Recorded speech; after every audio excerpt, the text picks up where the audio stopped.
ETF index mutual funds నేర్చుకుని stock మార్కెట్లో రాణించాలనుకుంటున్నారా? వెంటనే ఈ నెంబర్కి కాల్ చేయండి. నమస్కారం. కార్తీక పురాణం 30 రోజు పారాయణలోకి వచ్చాం. ఈ రోజున కార్తీక బహుళ అమావాస్య. రేపు ఉదయం నుంచి మనకి మార్గశిర మాసం మొదలవుతుంది. మార్గశిర మాసపు తొలి రోజుని మనం పోలిపాడ్యమిగా జరుపుకుంటాం. అయితే అమావాస్య నాడు కూడా దీపాలు పెట్టుకుని పోలిపాడ్యమి నాడు జ్వాలా తోరణాన్ని అంటే నీళ్లల్లో వదులుతాం దీపాలని, అది రేపు చేసుకుంటాము. ఈ పురాణపు శ్రవణాన్ని పూర్తి చేసుకుని పాడ్యమి నాడు దీపాలు నీటిలో వదిలిపెట్టడంతో పోలిపాడ్యమి కథాశ్రవణంతో కార్తీక మాస వ్రతం పూర్తవుతుంది. ఈ వ్రతాచరణ సాధారణంగా కష్టమేనండి. పూర్వకాలం కార్తీక వ్రతం కష్టం అనుకునేవాళ్ళం. ఇప్పుడు ఇటీవల కాలంలో కార్తీక పురాణ శ్రవణం మనకి సులువైంది. పొద్దున్నే స్నానం చేయటం సులువైపోయింది.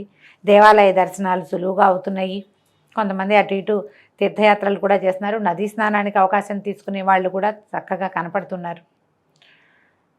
ఈ సులువైన ఈ కార్తీక వ్రతాచరణ, దీనికి కారణం సోషల్ మీడియా అని మనం అనుకోవాల్సిందే అనుకోండి. ఏటా చేయటం, మన తర్వాత తరాల వాళ్ళకి కూడా దీన్ని ఎంతో కొంత అలవాటు చేయటం చాలా అవసరం అండి. కార్తీక వ్రతాల వల్ల లభించబోయే పుణ్యాలు, లభించబోయేటువంటి విష్ణు వైకుంఠవాసము, స్వర్గవాసము, కైలాసవాసము కంటే కూడా ఆరోగ్యం ఎక్కువ సిద్ధిస్తుందండి.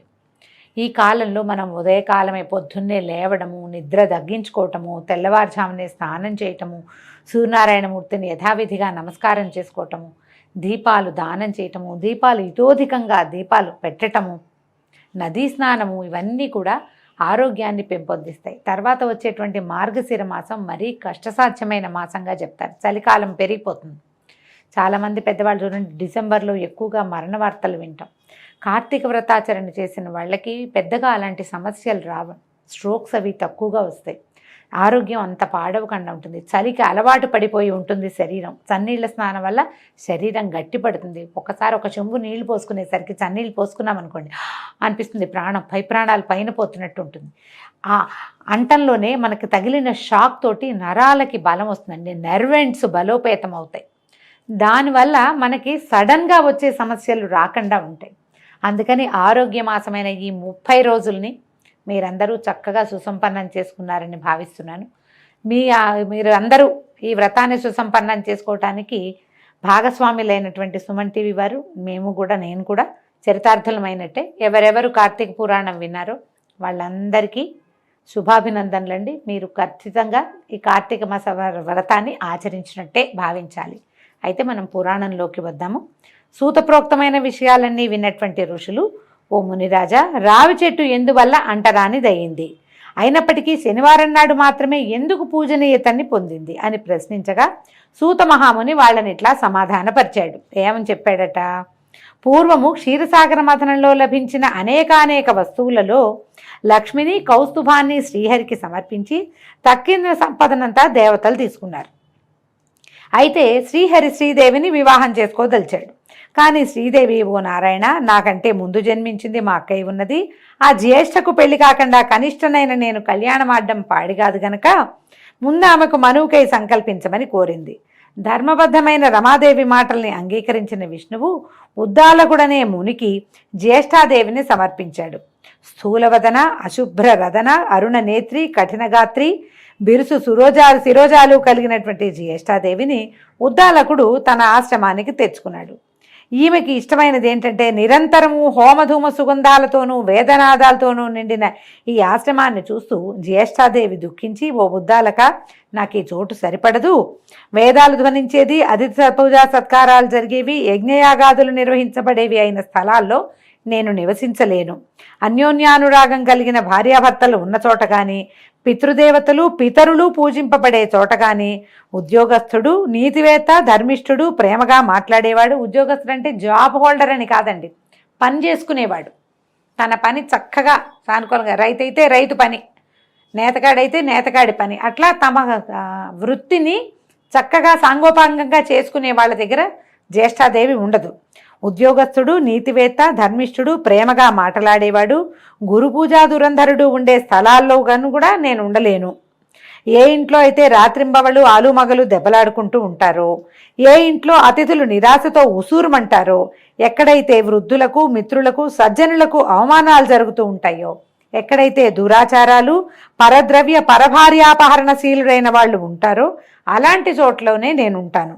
కళ్ళు తాగేవాళ్ళు, గోహత్యలు చేసేవాళ్ళు, బ్రహ్మహత్యాది పాతక పురుషులు ఎక్కడుంటారో నేను అక్కడ ఉండటానికే ఇష్టపడతాను అంది. అంటే తాగుబోతు వాళ్ళు ఉన్న చోట జ్యేష్ఠాదే ఉంటుందండి. మన కర్మవశాత్తు కలియుగారంభంలో ఎటా ఉన్నారో కానీ మానవులు ఇప్పుడు తాగని వాడు లేడు. తాగని వాళ్ళు ఉన్న ఇళ్ళు ఉన్నాయి, లెక్క పెట్టచ్చు మనం. తాగుబోతనం అత్యంత సహజమైన విషయంగా, అది హీరోయిజంగా కూడా భావింపబడే కాలంలోకి వచ్చేసామండి మనం. అన్ని కొట్లు మూతపడతాయి కానీ తాగుబోతు కొట్లు మాత్రం మూతపడవు. మన పరిస్థితి అది. అయితే ఇలాంటప్పుడు జ్యేష్ఠాదేవి వీళ్ళందరి ఇళ్లలోనూ ఉంటుంది. వీళ్ళకి ఎప్పుడూ ఏదో ఒక సమస్య ఉంటుంది. వాళ్ళ వల్ల ఆ ఇల్లంతా సమస్యల భూయిష్టంగానే ఉంటుంది. ఇది పురాణంలో చెప్పబడిందండి, నా సొంత మాటలు కావు. నా ఉద్దేశం అదే, నాకు కూడా అలాంటి ఉద్దేశమే ఉంది. పురాణంలో ఖచ్చితంగా చెప్పబడింది. రావి మొదట్లో జ్యేష్ఠావాసం ఎలా కుదిరింది, అప్పుడు ఈయన ఏం చేశాడు, ఈ ఉద్దాలకుడు మామ ఏమిటి ఇవిడి ఇట్లా బాధపడుతోంది, భార్య కదా ఆమెను బాధ పెట్టకూడదు, ఆమెకి నచ్చిన పని చేద్దాం అని ఆలోచించి ఈయన ఏం చేశాడు, వేదవిధుడైన ఉద్దాలకుడు కించిత్తు నొచ్చుకున్నవాడే, ఓ జ్యేష్ఠ నీవు కోరినట్టుగానే నీకు తగిన నివాస స్థానాన్ని అన్వేషించి వస్తాను, అంతవరకు నువ్వు ఈ రావి చెట్లు మొదట్లోనే కదలకుండా కూర్చోమని చెప్పి ఆవిడని ఒక రావి చెట్టు మొదట్లో కూర్చోబెట్టాడు. భర్త ఆజ్ఞ ప్రకారం జ్యేష్ఠాదేవి రావి చెట్టు మొదల్లోనే అలాగే ఉండిపోయిందట. ఎన్నాళ్ళకి ఉద్దాలకుడు రాకపోవడంతో పతి విరహాన్ని భరించలేని పెద్దమ్మ పెద్ద పెట్టున ఏడవటం మొదలుపెట్టిందట. ఆమె ఏడుపు వైకుంఠంలో ఉన్న లక్ష్మీనారాయణుల చెవులలో పడ్డాయి. వెంటనే లక్ష్మీదేవి మా అక్కయ్యను ఊరడించవయ్యా అని బతిమలాడింది భర్తను. మా అక్కకి ఏదో కష్టంగా ఉంది, ఇది ఇప్పుడు కూడా చేస్తాం మనం. అక్క చెల్లెలకి ఏదైనా ప్రాబ్లం వస్తే భర్తను అడుగుతాం, వాళ్ళ ప్రాబ్లంలో ఉన్నారు సాయం చేయమని అడగము. సాక్షాత్తు శ్రీమన్నారాయణుడు ఆయన చేయకేం చేస్తాడు.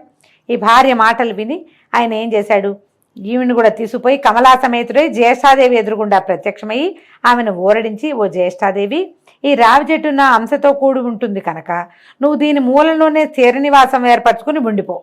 ప్రతి ఏటా నిన్ను పూజించే గృహస్థుల యందు లక్ష్మి నివసిస్తూ ఉంటుంది అని చెప్పాడు.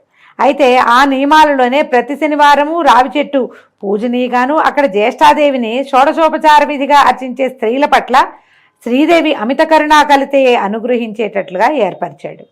ఈ విధంగా శనివారం నాడు రావి చెట్టుకి ప్రదక్షిణాలు చేయొచ్చు. శనివారం నాడు ముట్టుకోవచ్చండి, మిగిలిన ఏ రోజుల్లోనూ ముట్టుకోకూడదు.